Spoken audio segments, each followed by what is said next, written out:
un político para el final, porque es el final.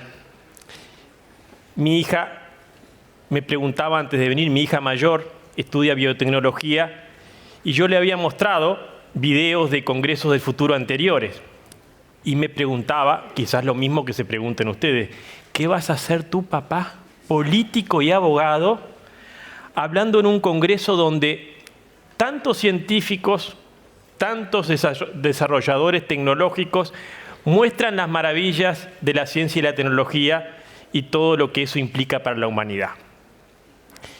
Yo ahora, después de escuchar al profesor Juste, también me hago la misma pregunta. ¿Qué voy a decir yo? Yo siempre trato a los políticos de reivindicarme. Y la razón es que cuando hablamos de futuro, los políticos somos un mal necesario. Por lo menos por ahora. Y porque además, desde hace un tiempo, no hace mucho, todos los impactos de las tecnologías, de las neurotecnologías en particular, han dejado de ser, como ustedes comprobaban hace un ratito, una cuestión meramente tecnológica. Han pasado a ser una cuestión de toda la sociedad y por lo tanto también una cuestión política. Yo lo compruebo porque hace un tiempo, no hace mucho, yo iba a los programas políticos, la radio y la televisión, y quería hablar de estos temas, y me decían, sí, diputado, sí, está muy bien eso, pero hábleme de política. Ahora ya cada vez menos te dicen eso, porque ha pasado a estar en la agenda pública. Y finalmente, porque cuando hablamos de poner límites, los políticos, y sigo diciendo por ahora, somos los que, no en exclusiva, pero de los principales en establecerlos. Sobre todo los límites que rigen para todos, que son los límites legales. Por eso, quizás, y porque tengo muy buenos amigos en Chile, nos han invitado a cerrar este día. El año pasado, yo vine con unos parlamentarios de Uruguay, sentados ahí donde deberíamos seguir siempre los políticos, escuchando y aprendiendo. Y no sé si ustedes recuerdan, el título del Congreso era Futuro sin límites.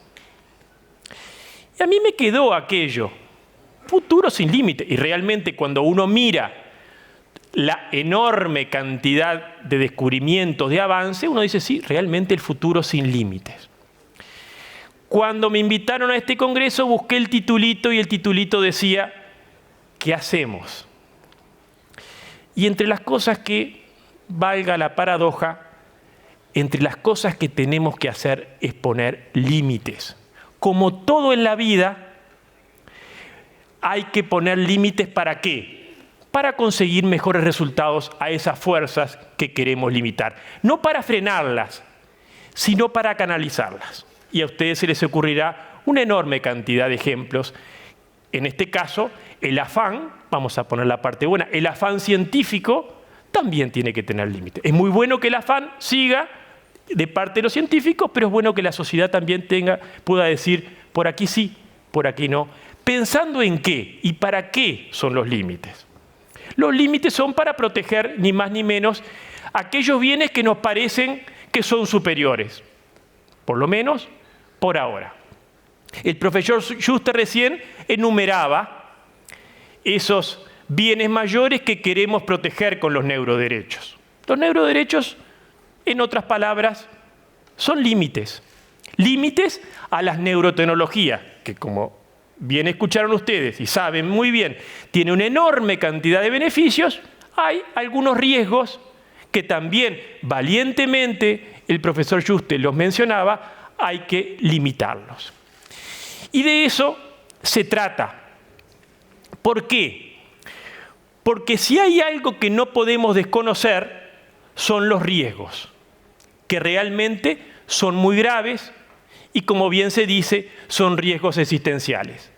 Pero es función de la sociedad poner estos límites, y siempre y cuando los queramos y estemos a tiempo. Recién hablaba con el promotor, el impulsor de todos estos congresos, con Guido Gerardi. Yo le decía, bueno, decime, ¿tú pensás que la mayoría de las sociedades siguen queriendo poner límites? ¿Siguen estando dispuestos a preservar algunos bienes? Y esa es la gran pregunta que está detrás de todo este tema de los neuroderechos y todo lo que en estos congresos uno observa, mira, reflexiona. ¿Por qué? Porque naturalmente seduce y es fantástico, es impresionante cuando uno ve todos los beneficios que el desarrollo de la ciencia, la neurotecnología en particular, tiene para nosotros. Es impresionante. Y entonces uno dice, ¿y por qué le vamos a poner límites? Y ahí uno dice, bueno, y los políticos lo que no podemos ser, no tenemos derecho a ser ingenuos, los riesgos están. Y uno entonces se pregunta, a la sociedad también, ¿estamos dispuestos a vivir sin privacidad? Miren que no es tan fácil la respuesta. A cada rato estamos entregando la privacidad como si nada. ¿Estamos dispuestos a vivir sin la intimidad mental? Miren que no es tan fácil la pregunta porque a veces la entregamos. ¿Estamos dispuestos a vivir sin libertad? Esa bandera que levantamos con tanta fuerza, no estemos tan seguros. La entregamos a cada rato y la estamos delegando permanentemente el ejercicio de nuestra libertad. Y así podría seguir. Entonces, mientras estemos a tiempo, tenemos que preguntarnos y resolver si vamos a poner límites. Que no es una tarea tan fácil. Recién el profesor Juste hablaba, y vaya, si es admirable lo que ha hecho Chile, lo que hizo Chile. Un paso enorme, un coraje enorme, ejemplar. Y digo, ¿por qué un coraje enorme? Porque no es fácil, es una tarea muy difícil poner límites a las neurotecnologías, en particular cuando uno ve todo lo que puede obtener. Por ejemplo, poner límites puede ser riesgoso, porque puede frenar la innovación. Hace unos días en Uruguay, en un articulito, nos referíamos a ciertas especificidades de cómo tenía que funcionar Spotify. Bueno, ustedes no pueden imaginar la reacción de la sociedad uruguaya. Nos decían, cierren si quieren el Parlamento, señores, pero no me vayan a cerrar Spotify. Y era un temita menor. Entonces, vaya si es un tema difícil esto de poner límites. Porque además, no nos confundamos, no es solamente un tema de un combate entre los gobiernos o los gobernantes buenos y las empresas tecnológicas. No pongamos solamente de enemigo o de posible enemigo a las empresas tecnológicas. Somos nosotros.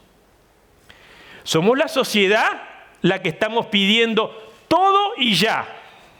Entonces, si tenemos que entregar privacidad, intimidad, libertad, igualdad, y tengo muchos ejemplos y ustedes también los tienen. Por eso, el tema de los neuroderechos nos lleva a la pregunta fundamental, como sociedad, como humanidad, como civilización, si estamos dispuestos a poner límites. Porque si queremos preservar la humanidad, lo humano, esos límites nos vamos a tener que animar a ponerlos. Que es necesario y también que es urgente. Y ese es el mensaje que yo quiero transmitir y compartir con ustedes. El sentido de urgencia que tiene el avanzar en la decisión de poner límites. Por algo, solamente hoy ha sido Chile. Hay algunos estados, como bien decía el profesor Juste, que están procurando. Pero yo tengo que decirles, como legislador, que hace un tiempo estoy en estas lides y en estos temas, no solamente en Uruguay, con América Latina, también con legisladores de otros países. En Uruguay hace 2 meses hicimos una cumbre con más de 400 parlamentarios de todo el mundo para tratar estos temas. Y no es sencillo. Por eso yo quiero terminar advirtiendo el sentido de urgencia que tiene el avanzar en proteger los neuroderechos para preservar lo humano. Con sentido, además, anticipatorio. No es solamente porque, ¿qué se cuestiona de la norma chilena, de la consagración constitucional chilena? Si ustedes buscan los cuestionamientos, ¿de dónde vienen? No era necesario, no hay que apurarse. Y ahí está la trampa. Porque todos sabemos que si nos demoramos puede ser tarde. Y por eso también tenemos que buscar, por supuesto que los países sigamos y nuestros parlamentos sigamos avanzando en esa protección, pero sabemos que tenemos que ir sí o sí, como ha sucedido en otras épocas en circunstancias similares, a una regulación hacia un tratado internacional. En poquitos meses, la ONU va a realizar una cumbre de futuro, un pacto para el futuro. Y creo que es una oportunidad ineludible, un deber inevitable, en especial para los parlamentarios, y en eso convoco a todos los parlamentarios de todo el mundo, a incorporar en esa cumbre, en ese pacto, la protección de los neuroderechos, la protección de estos bienes superiores que son absolutamente necesarios para el futuro de la humanidad. Y entonces los comprometo y nos convocamos, y esta instancia también está para eso, para gritarle al mundo esa invitación tan linda que, como un libro reciente titula, seamos buenos antepasados. Como nosotros recibimos este mundo, que por supuesto tiene mucho para mejorar, pero es un mundo humano, donde la libertad, donde la solidaridad, donde la fraternidad, donde la colaboración, donde el cuidado del otro, siguen haciendo las cosas más lindas que tenemos en la vida. Pero para legar a las generaciones futuras, y por eso la necesidad de poner en ese pacto para el futuro y para las nuevas generaciones, debemos proteger los neuroderechos, nada más y nada menos la privacidad, la intimidad, la libertad, la igualdad, para legarles también a los que vienen un futuro humano. Hagámoslo bien, por supuesto, hagámoslo pronto, mientras podamos. Muchas gracias.